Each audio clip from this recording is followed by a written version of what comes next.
విచారణ జరిగిందనేది కనిపిస్తూ ఉంది. కృష్ణకాంత్ గారు మీరేం చెప్తారు? ఈ విచారణలో రేపు అంటే కస్టడీలోకి తీసుకుంటే ఇప్పటికే ఛార్జ్షీట్లో పేరైతే పొందుపరిచారు. ఇక కస్టడీలోకి తీసుకొని విచారిస్తే ఇంకా చాలా విషయాలు తెలిసే అవకాశం ఉంటుంది కదా, ఎలా ఉంటుంది అనుకోవచ్చు? నెక్స్ట్ స్టెప్ ఏంటి అనేది. నవీన్ గారు, ముఖ్యంగా ప్యానెల్లో ఉన్న అందరికీ నమస్కారం. సో మీరు అన్నట్టు ఇవాళ రోజు మిథున్ రెడ్డి గారిని ఇప్పుడు జ్యుడిషియల్ రిమాండ్ తీసుకున్నారు అండ్ ఇంకా విచారణ ముమ్మరం చేశారు సిట్ వారు. సో దీన్ని బట్టి మనకి తెలుస్తుంది ఏంటంటే ద మెయిన్ కింగ్ పిన్ అంటే ఎవరైతే అసలు అంతిమంగా ఈ డబ్బులన్నీ ఎవరికి వెళ్ళాయి, అంతిమ బెనిఫిషియరీ ఎవరు, అంతిమంగా ఎవరి దగ్గరికి వెళ్ళాయి అన్నది బయటపడే ఛాన్సెస్ ఇక్కడ ఎక్కువగా ఉన్నాయి. ఎందుకంటే ఇక్కడ మిథున్ రెడ్డి అనే అతను గత ప్రభుత్వంలో is almost like A proxy CM, ఒక ప్రాక్సీ సీఎం లాగా వ్యవహరించాడు. అవునా?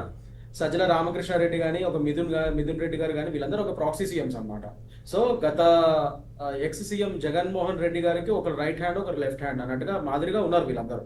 సో ఇవాళ రోజు డైరెక్ట్ గా సిట్ వారు మిథున్ రెడ్డిని అక్యూజ్డ్ గా A4 కింద చేరుస్తూ ఇవాళ రోజు డైరెక్ట్ గా ఛార్జ్ షీట్ ఫైల్ చేసినప్పుడు ఇట్స్ ఏ హ్యూజ్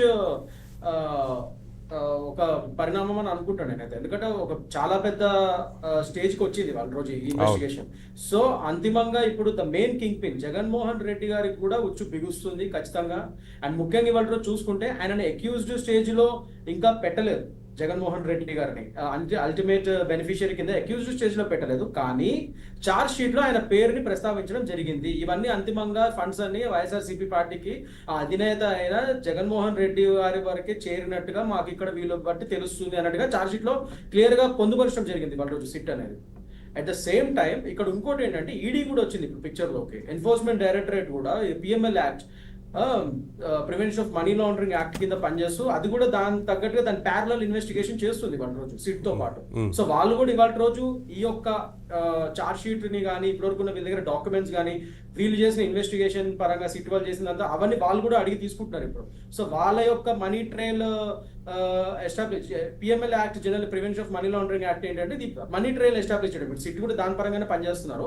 ఈ మనీ ట్రయల్ అంటే వీళ్ళు షెల్ కంపెనీస్ పెట్టి ఏ విధంగా హవాలా చేశారు, ఏ విధంగా మనీ లాండరింగ్ చేశారు, ఇవన్నిటిని వాళ్ళు పరిణలోకి తీసుకొని ఈ మనీ ట్రయల్ ఎస్టాబ్లిష్ చేయడంలో ఈడీ అనేది ఒక నిష్ణాతురమైన ఒక వ్యవస్థ అది. సో వాళ్ళు చేయగలుగుతారు ఇది. సో మనీ ట్రయల్ ఎస్టాబ్లిష్ చేసే ఛాన్సెస్ ఇక్కడ ఎక్కువగా ఉంది ఈడీ వచ్చింది కాబట్టి. సో వీళ్ళ దగ్గర ఉన్న ఈ మెటీరియల్ అంతా తీసుకొని సిట్ వారి దగ్గర సో వాళ్ళు ఇది ఎస్టాబ్లిష్ చేయడానికి చూస్తున్నారు ఈడీ వాళ్ళు కూడా. ఈ మనీ ట్రయల్ ఎక్కడెక్కడ అయినాయి, ఎక్కడ ఏ కంపెనీ నుంచి ఏ కంపెనీకి వెళ్ళాయి, అల్టిమేట్ గా జగన్మోహన్ రెడ్డిని ఇంప్లికేట్ చేస్తూ ఇందులో ఏమైనా డైరెక్ట్ గా ఉన్నాయా ఎవిడెన్సెస్, ఇవన్నీ కూడా ఇవాళ రోజు ఈడీ కూడా చేస్తున్నారు పక్క నుంచి.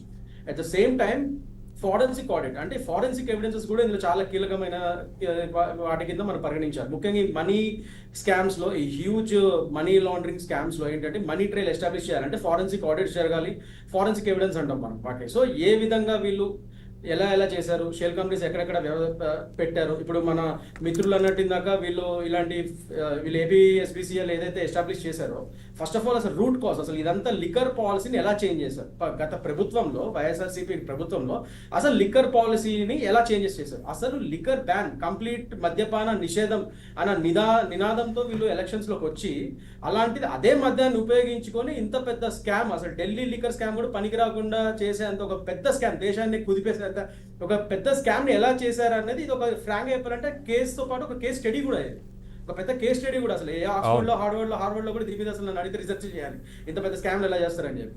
సో అది చేయడం కోసమే ముందే ఈ పాలసీని అంతా ప్రిపేర్ చేసుకొని దిగారు, ఆ హామీ ఇచ్చారు, అంతేగాని వారికి ముందే తెలుసు ఏం చేయబోతున్నారు అనేది. చూడండి అంటే ఎటువంటి దేంట్లో మనకి డబ్బులు వస్తాయి బాగా, ఏ డిపార్ట్మెంట్స్ మనకి బాగా డబ్బులు స్కామ్ చేయగలుగుతామో అది మనకి ఎలా ఉపయోగపడతాయి అనేది ఒక ముందుగానే ఒక బ్లూ ప్రింట్ ఒకటి వేసుకొని వాళ్ళు ఒక మంచి దీంతో ఒక ప్రణాళిక, పక్కా ప్రణాళికతో వాళ్ళు గవర్నమెంట్ ఫామ్ అవన్నీ అవలంబించారు, వాళ్ళు అవన్నీ ఇంప్లిమెంట్ చేస్తారు. అది అసలు వాళ్ళ ముందు చూపు జాగ్రత్త ఏమనాలి నాకు అర్థం కావట్లేదు. ఒక కరడు కట్టిన నేరస్తులకి ఆల్రెడీ మనకు తెలుసు ఇదివరకు కూడా they are so many allegations on him, ఇదివరకు కూడా సిబిఐ కేసులు కానీ అవి కానీ. సో ఒక నిష్ణాతులు అయిన ఒక దొంగకి మనం కొత్తగా ఏం చెప్పలేము, ఇంకా వాళ్ళకి అన్ని తెలుసు ఎలా ఏం చేయాలి, ఏ బొక్కలు దూరితే ఏ బొక్కల నుంచి ఎలా రావచ్చు అన్ని తెలుసు వాళ్ళకి A to Z. ఇవాళ రోజు మీరు చూసుకుంటే హైలీ ఎడ్యుకేటెడ్. ఇందాక మేడం గారు అన్నట్టు కుబేరా సినిమాలో చూస్తే ఒక విధంగా దట్ రిఫ్లెక్ట్స్ రియాలిటీ. అంటే ఇవాళ సమాజం ఎలా ఉంది, పొలిటీషియన్స్ కానీ సోకాల్డ్ వ్యవస్థలు కానీ ఎలా స్కాములు చేస్తున్నారు అనేది కూడా అదొక నిదర్శనం. అదొక సినిమా నిజంగానే ఒక విధంగా చూపించింది.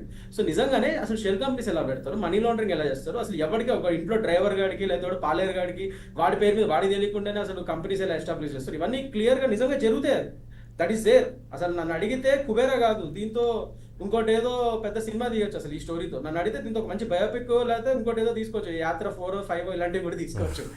ఎవరైనా మన తెలుగు ఫిల్మ్ ఇండస్ట్రీ వాళ్ళు క్రియేటివిటీ యూజ్ చేస్తే మంచి ఫిల్మ్ అయితే ఎందుకు వాళ్ళే ఈ డబ్బులు పెట్టి సినిమాలు కూడా తీశారుగా. అంటే ఇది వాళ్ళకి అగేన్స్ట్ గా తీసుకోలేరు కదా, తీసుకోలేరు కానీ చెప్తున్నావు, వారు సినిమాలు కూడా తీశారు ఆ డబ్బులతోనే. అదే చెప్తున్నా. అసలు అంటే జస్ట్ లైక్ ఒకటి చూడండి, ఇదివరకు మనం చిన్నప్పుడు చదువుకున్నాం, ఒక దావుద్ ఇబ్రాహిం ఒక మాఫియా ఒక ఆర్గనైజ్డ్ క్రైమ్ ని నిర్వర్తిస్తూ ఇట్లానే ఫిలిమ్స్ లోను వాటిలోను వీటిలోనూ తనకు వచ్చి